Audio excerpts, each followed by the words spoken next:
Thank you, Mr. Chairman, and thank you to our witnesses for being here. Dr. Kimbrough, in your testimony, you alluded to how COVID-19 changed the workforce landscape. Can you elaborate a little bit on that? Yes, thank you so much, Congressman Good. COVID-19 changed the workforce landscape in a number of ways. There were some short-term impacts and long-term impacts, but really briefly, the short-term impacts were obviously a very quick rise in unemployment that over time came back down, and we saw many more Americans actually back at work, and we're now back at pre-pandemic levels. But the long-term impacts were about where we work and how we work and why we work, and we saw... May I interrupt just to clarify? I'm sorry.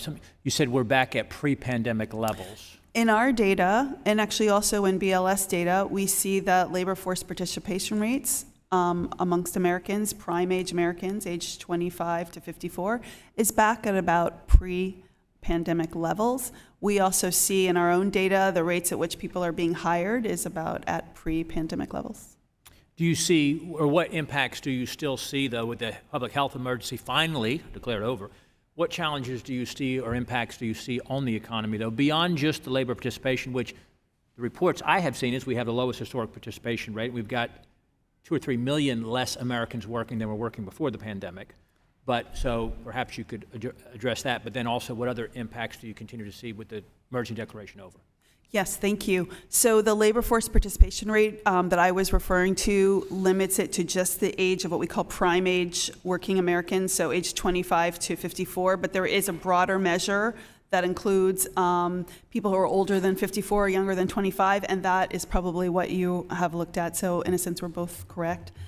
You asked the question about, other additional impacts. Yes, absolutely. So other additional impacts that we're seeing is just that the pace of change is accelerating since COVID. People have transitioned to lots of online work. There's online marketing specialists. It's a role that sort of has always been around, but is now one of our top roles. It's on the platform. We saw a lot more trucking roles, for example, because there's so much more online shopping happening that people need these warehouses and storage centers and have the goods delivered to their home. So there's a lot of roles that are changing as a result of COVID.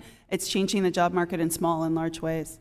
Are you seeing an unwillingness to go back to in-person work after folks have gotten used to working remotely?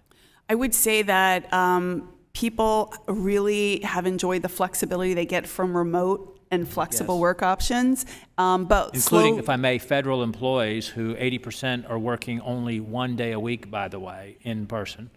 We actually have quite extensive data on remote and hybrid, and what we see are that employers are encouraging people to come back to the office. More and more job postings are for hybrid or full-time on-site, fewer are for remote. So the remote opportunities are declining, but applicants are still overwhelmingly preferring to apply for remote roles.